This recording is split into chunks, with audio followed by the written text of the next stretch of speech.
tardes. Mi nombre es María Digli Martínez Bautista, soy de la modalidad en línea de la licenciatura en Derecho del octavo cuatrimestre del grupo LB del 2. Vamos a comenzar entonces con este proyecto que es el proyecto final de la práctica de la materia práctica forense de amparo. Es así como vamos a empezar entonces con este proyecto, del cual se trata de la realización de un video donde se tocarán cuatro puntos en general que de forma resumida vamos a abordar. El primer tema va a ser ¿qué se entiende por amparo en México? El segundo tema va a ser el amparo en la doctrina mexicana. El tercer tema va a ser la figura en el derecho internacional, o sea, la figura del amparo en el derecho internacional. En este caso, y de forma personal, yo elegí el estado de Chile y el estado de Panamá para conocer un poco de lo que es el amparo. Y el cuarto tema o punto a tratar va a ser qué importancia tiene el dominio y conocimiento de dicha figura en la vida práctica de un futuro jurista. Vamos a comenzar entonces con el primer tema, que es ¿qué se entiende por amparo en México? Cabe destacar que el amparo en México no es nuevo, ya que existe a nivel federal desde la Constitución de 1857. El amparo en sí es una de las herramientas jurídicas más utilizadas en México. ¿Por qué? Porque del juicio de amparo le permite a todas las personas tener la protección y la oportunidad de defenderse contra cualquier acto de las autoridades públicas que violen sus derechos humanos. Estos actos pueden provenir desde policías, agentes del Ministerio Público, regidores, incluso desde los actos de los jueces de los mismos tribunales.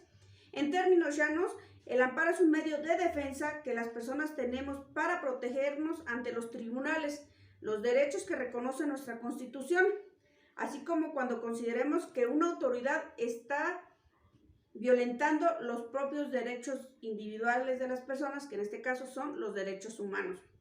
Vamos a seguir entonces con la siguiente pregunta, que es ¿contra qué tipos de actos nos protegen los amparos? La respuesta más general que se le daría a esta pregunta es que el amparo protege contra todo acto de autoridad, sea esta federal, estatal o municipal, que provenga del poder ejecutivo, legislativo o judicial. En México existen dos vías de amparo. Está el amparo directo, también conocido como instancial, porque es llevado a cabo en una sola etapa.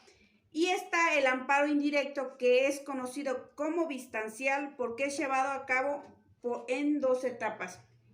Vamos a continuar entonces con la definición de lo que es el amparo directo en México. El amparo directo en México como tal es aquel en el que la demanda se hace ante la autoridad competente para que ésta sea quien la redirija al tribunal de circuito correspondiente, que es el organismo encargado para dictar dicha sentencia.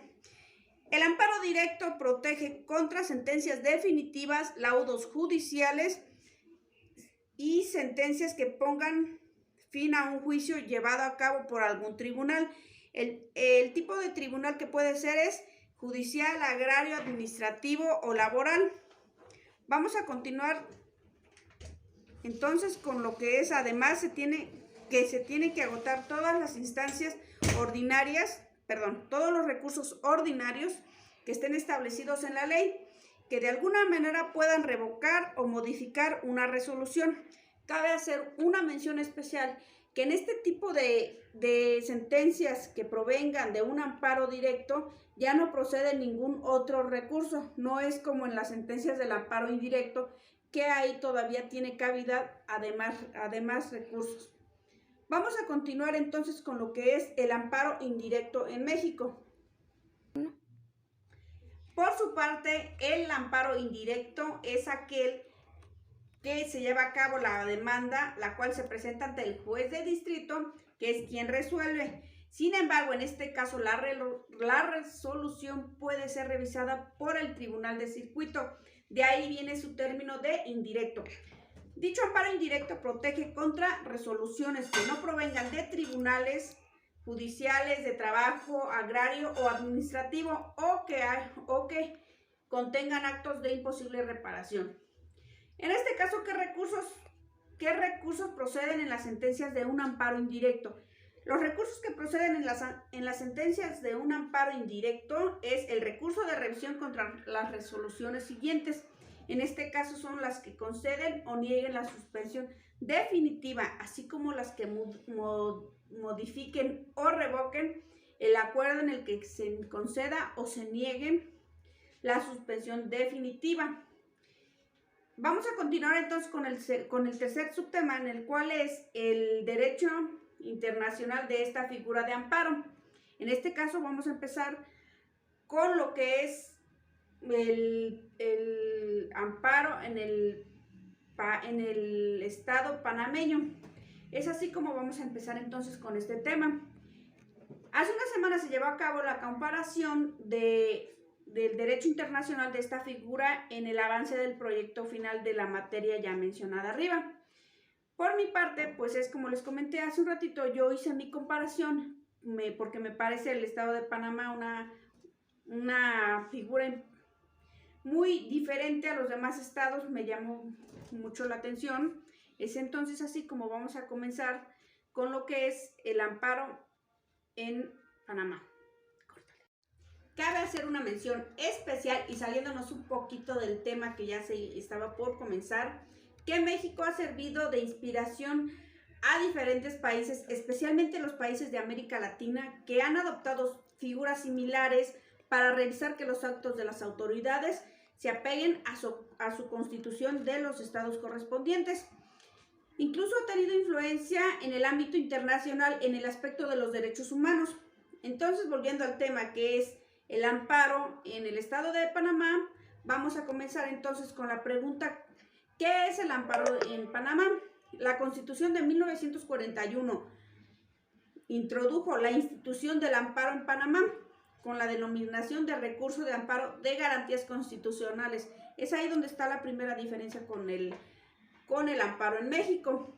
La doctrina panameña, en cambio, ha aclarado ya que el amparo no es propiamente un recurso como tal, sino una acción que pese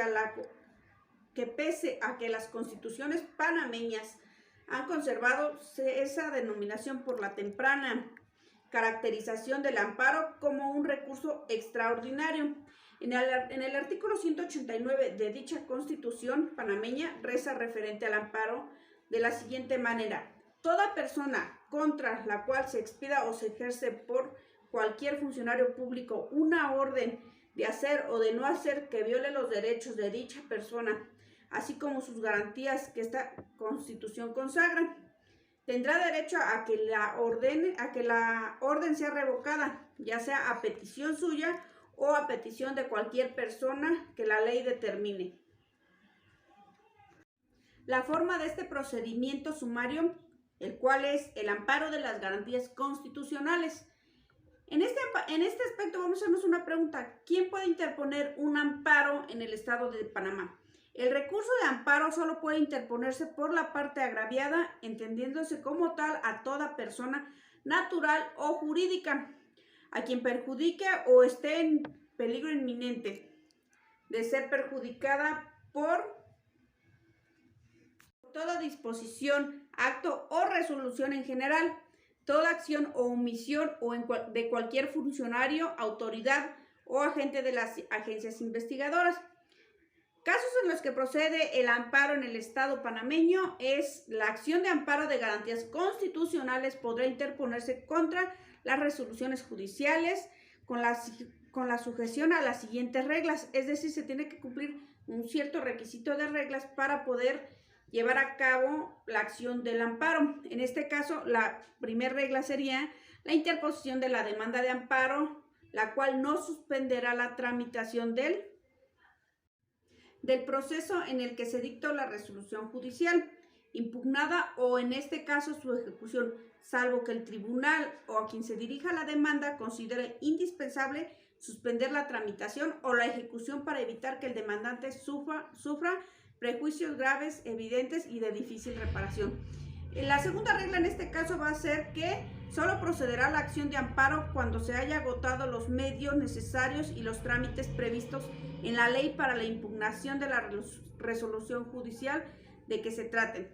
La tercera regla es, en atención a lo dispuesto en los artículos 137 y 204 de la Constitución Política Panameña, no se admitirá la demanda en un proceso de amparo contra las decisiones jurisdiccionales expedidas por el Tribunal Electoral, la Corte Suprema de Justicia o de cualquier otra de sus salas. Cabe hacer una mención especial, ya que en el amparo en Panamá solo tiene una sola vía, a diferencia del amparo mexicano, el cual tiene dos vías, el directo o el indirecto, la cual cuenta con... Es así como vamos a pasar al siguiente tema, el cual es, ¿qué es el amparo en Chile?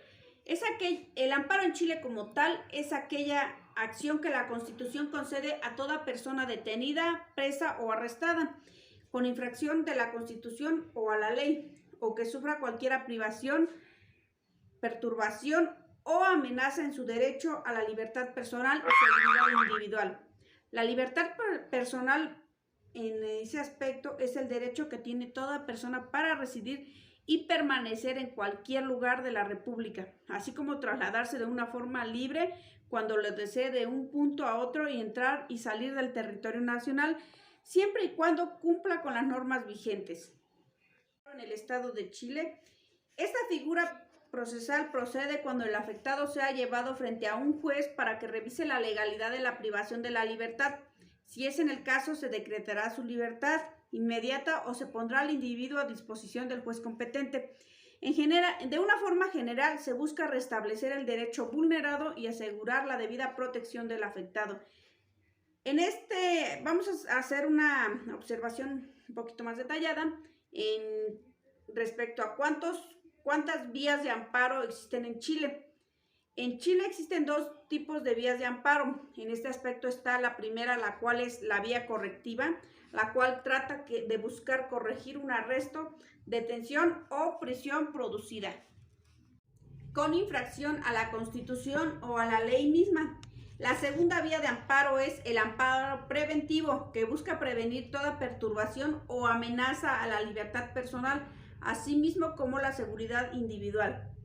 ¿En qué casos procede un amparo en el estado de Chile?